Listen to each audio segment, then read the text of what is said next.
going, hey, look, I wrote this and, people dig it, It's more like, hey, it's the energy exchange, It was the night the music flatlined, or at least that's how it felt to 20,000 stunned fans in Calgary.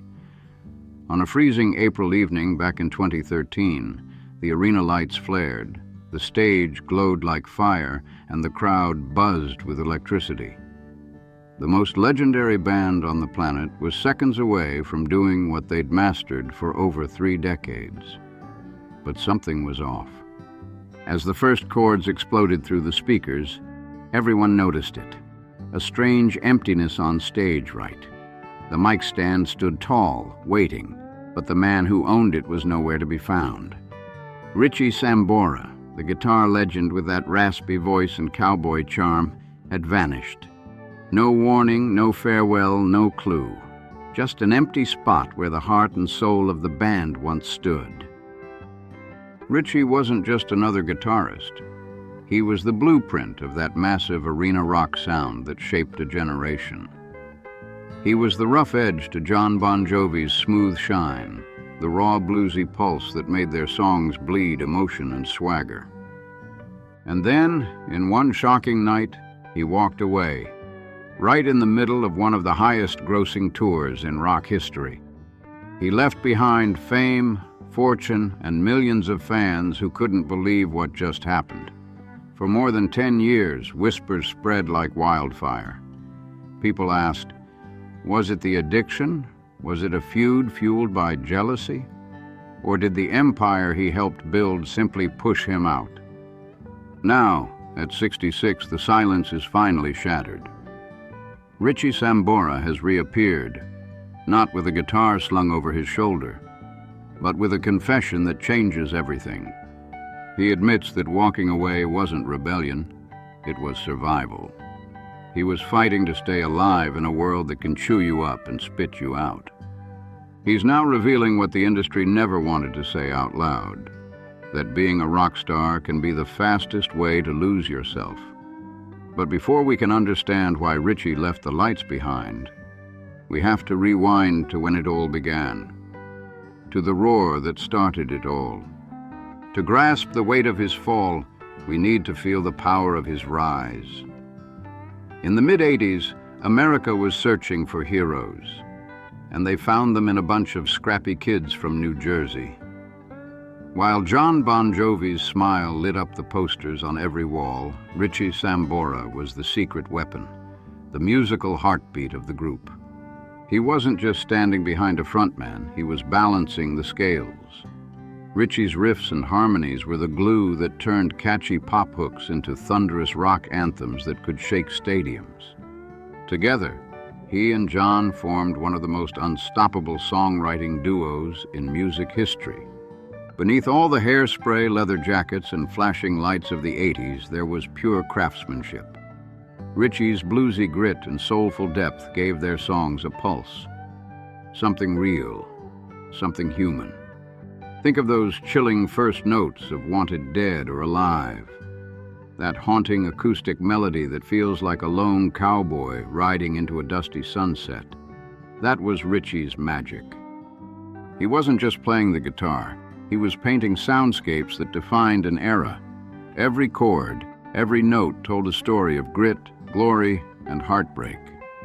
And on that cold night in Calgary, when his mic stood empty, the world finally felt the silence of the man who gave those anthems their soul. It was his voice that made the harmonies soar, blending with John's so seamlessly it sounded like one powerful instrument.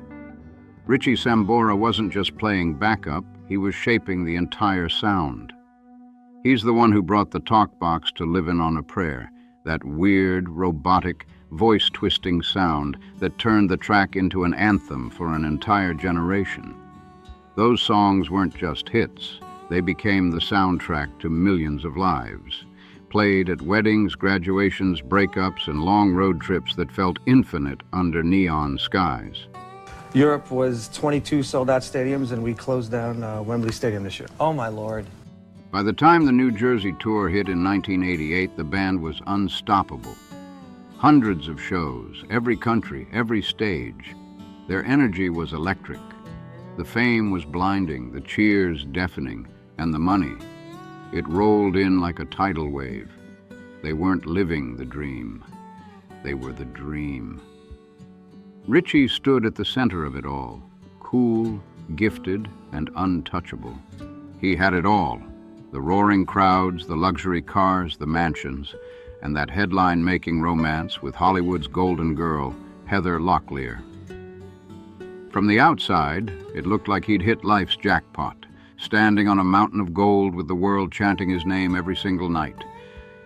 But behind that blinding success, fame was slowly tightening its grip. There's a dangerous seduction to being adored by millions. It makes you forget to breathe, forget to feel. When you're flying at 1,000 miles an hour, there's no time to notice the cracks forming under the surface. No time to deal with grief, exhaustion, or the quiet loss of who you are. The machine doesn't stop for emotions. It demands perfection, and Richie was a vital part of that machine. He wasn't just a guitarist. He was the secret weapon, the reliable right-hand man who could pull magic out of thin air no matter how drained he felt. The endless touring, the sleepless nights, the roar of the crowd, it all blurred together. 16 months on the road at a time, chasing that next high of applause. The adrenaline of the stage? It's like a drug, one that fades the second the lights go out and the arena goes silent. For years, Richie pushed through it all, powered by brotherhood, laughter, and the rush of performing. They were a gang, a family, taking over the world one stage at a time. But even the toughest metal wears down under constant pressure. While fans saw the smiles, the jokes, the explosive guitar solos, they never saw the cost. They couldn't see the toll the endless grind was taking on his mind, his health, his spirit. The cracks were invisible at first, tiny fractures under the glitter, but they were spreading fast. Behind the platinum records and red carpets, the air started to thin. The crowd screamed his name, but inside, Richie was gasping for air. To the world, he was the man who had it all: charm, talent, and glory. But in reality, he was trapped in a gilded cage, its bars made of contracts, tour schedules, and impossible expectations. The music industry doesn't stop for heartbreak. It doesn't care if you're breaking down. It demands a smile for the cameras even when your world is collapsing inside. And by the mid-2000s, the ground beneath Richie Sambora's feet began to crack wide open. The mask was slipping, and the storm behind the spotlight was about to hit full force. The first big crack in Richie Sambora's world came when his marriage to Heather Locklear imploded under the bright lights of Hollywood. A divorce is never quiet when you're famous. It's a full-blown public circus. Every fight, every court filing, every tear turned into headline bait for tabloids that couldn't get enough. The one place a star is supposed to find peace, home, was suddenly crawling with cameras and gossip. Richie wasn't just a musician anymore. He was trapped in a real-life soap opera he never signed up for. While Bon Jovi kept filling arenas with songs about hope and resilience, Richie was secretly learning what it meant to lose everything you can't replace. But the blow that truly broke him didn't come from the press. It came from heartbreak no fame could shield him from. His father, Adam Sambora, passed away from lung cancer, and that loss hit like a sledgehammer. For a man who'd spent decades screaming emotion through 6 strings and amplifiers, the silence that followed was unbearable. The cruel rule of show business says, the show must go on. There's no time to grieve when you're the lead guitarist of a global empire. You're expected to dry your eyes backstage, step into the spotlight, and play your heart out like nothing's wrong. But pain doesn't vanish. It hides, waiting to strike when the lights go down. Richie didn't process his grief. He buried it deep beneath the noise and chaos of the tour life. Another flight, another sound check, another fake smile for the cameras. And to numb that storm inside, he reached for the only comfort that didn't demand anything back: the bottle. It wasn't about the party anymore. It was about survival. Years of performing with that heavy double-neck guitar left his shoulders and back in agony. Every show was a physical battle, every chord a reminder of the pain. Painkillers and alcohol became his armor, dulling both the body's ache and the heart's. The machine of the music industry didn't blink. As long as the songs hit, the fans screamed, and the money flowed, nobody asked questions. Richie became what they call high-functioning. He hit every note, smiled for the crowd, and played his role perfectly. But inside, he was breaking. The road, once a place of brotherhood and excitement, turned into a lonely highway to nowhere. Thousands of people screamed his name every night, yet he found himself sitting alone in hotel rooms he wouldn't remember the next morning. The band that once felt like a family started to feel like a boardroom. All business, no heart. The joy of creating music was buried under schedules, contracts, and endless expectations. Bon Jovi wasn't just a band anymore, it was an empire, and Richie felt like a cog trapped in the gears. He was fading, not in fame, but in spirit. The man who once shredded guitar solos that gave people goosebumps was now a ghost in his own story. Every night he'd put on the leather jacket, walk on stage, and play the part. But behind the shades and smile, his soul was screaming for air. It was a pressure cooker with the lid screwed tight, grief, exhaustion, addiction, and fame all swirling together. And with every passing day, that steam was building, waiting for the moment it would all explode. The explosion didn't come with fireworks or a public meltdown. It came quietly, with a text message and a plane ticket that never got used. When Richie Sambora didn't show up in Calgary, the Bon Jovi machine didn't pause for a second. It rolled right over him like a runaway train. Instantly, the media pounced, spinning their story before Richie even had a chance to breathe. The headlines screamed that he'd fallen off the wagon, painting him as the unreliable rock star who couldn't keep it together. Rumors spread like wildfire, whispers that he'd lost his mind, that addiction had swallowed him whole, or that an explosive clash with John Bon Jovi had turned their brotherhood into a battlefield. But the truth, it wasn't as wild or scandalous as the tabloids wanted you to think. Behind closed doors, the bond that once built one of the greatest rock empires had quietly shifted, from brothers in music to boss and employee. Richie had always been the one guy in the room brave enough to look John in the eye and say, "No, that's not right." He was the reality check, the guy who kept the band's massive dreams from drifting too far off the ground. But when that voice disappeared, the balance of power tilted for good. Suddenly, it wasn't about partnership anymore. It was about control. The message was crystal clear: get on the plane and keep the show going, or stay home and get left behind. And for the first time in 30 years, Richie made a choice that shocked everyone. He stayed home. For the next decade, his silence was deafening. While the band went on, filling stadiums with replacement players who could mimic his solos but not his soul, Richie vanished from the spotlight. To the public, he looked like a recluse, a ghost of rock and roll's past. But those close to him saw something entirely different. They saw a father coming home at last. His daughter Ava was stepping into her teenage years. That crucial time when a kid doesn't need fame, they need family. Richie traded the roar of 80,000 screaming fans for the soft, grounding hum of a morning school drive. He swapped the flashing cameras for quiet nights by his mother Joan's side, determined to be there for her as her health declined. No guitar solos, no backstage chaos, just life, real, raw, and peaceful. And that was the real scandal, not the addiction rumors or the ego clashes, but that a rock god had chosen love over legacy. The music industry couldn't make sense of it. They asked, how could anyone walk away from millions just to drive a carpool? To them, silence meant guilt. To Richie, silence meant healing. For the first time in decades, he wasn't performing for anyone. He was just being.